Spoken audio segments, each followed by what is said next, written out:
রাষ্ট্র মেরামতে বিএনপির ৩১ দফা নিয়ে বিভাগীয় প্রশিক্ষণ কর্মশালা। সকাল থেকে এই অনুষ্ঠান ঘিরে বিভিন্ন উপজেলা থেকে নেতাকর্মীরা ময়মনসিংহ ও খুলনার কর্মশালায় দলে দলে যোগ দেন।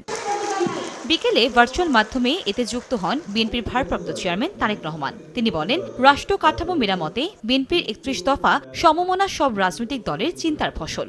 এসব দফা ঘরে ঘরে পৌঁছে দেওয়ার আহ্বান জানান তিনি। ৩১ দফা আমাদেরকে নিয়ে যেতে হবে, এটার পক্ষে মানুষের সমর্থন আমাদেরকে আদায় করতে হবে। এই কাজটি আপনাদেরকে কষ্ট করে এই কাজটি করতে হবে।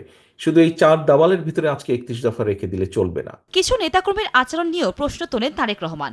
তার নির্দেশ, দলকে ক্ষমতায় আনতে জনগণের মন জয় করতে হবে সাংগঠনিকভাবে। পাশাপাশি আসন্ন জাতীয় সংসদ নির্বাচন সহজ হবে না বলেও মন্তব্য করেন তারেক। কিছু কিছু সহকর্মীর মধ্যে ঢুকে গেছে এমন একটা ভাব যে আমরা ক্ষমতায় বোধহয় চলে যাচ্ছি বা চলে গিয়েছি।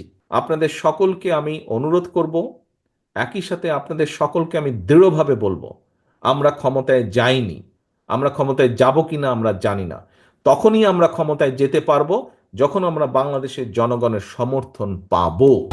অফার ওয়ালটন ফ্রিজ কিনে পেতে পারেন 20 লক্ষ টাকা, রয়েছে কোটি কোটি টাকার নিশ্চিত উপহার। আমরা যদি কেউ কোনো বিগত ৩-৪ মাসে ভুল করেও থাকি, আপনার আশেপাশের নেতাকর্মীরা যদি কেউ ভুল করে থাকে, প্রিয় সহকর্মীবৃন্দ, একজন নেতা হিসাবে আপনার এটি অবশ্যই অবশ্যই দায়িত্ব তাদেরকে সঠিক পথে নিয়ে আসার। সামনের যে নির্বাচন আমরা ফেস করতে যাব, হতে পারে আমাদের একটি প্রধান প্রতিপক্ষ অনেক দুর্বল হয়ে গেছে, তারপরেও এই নির্বাচন বাংলাদেশের যে কোনো নির্বাচনের থেকে অনেক কঠিন নির্বাচন হতে যাচ্ছে।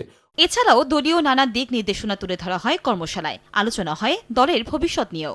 যখন মানুষ কনক আজাদ, সময় সংবাদ।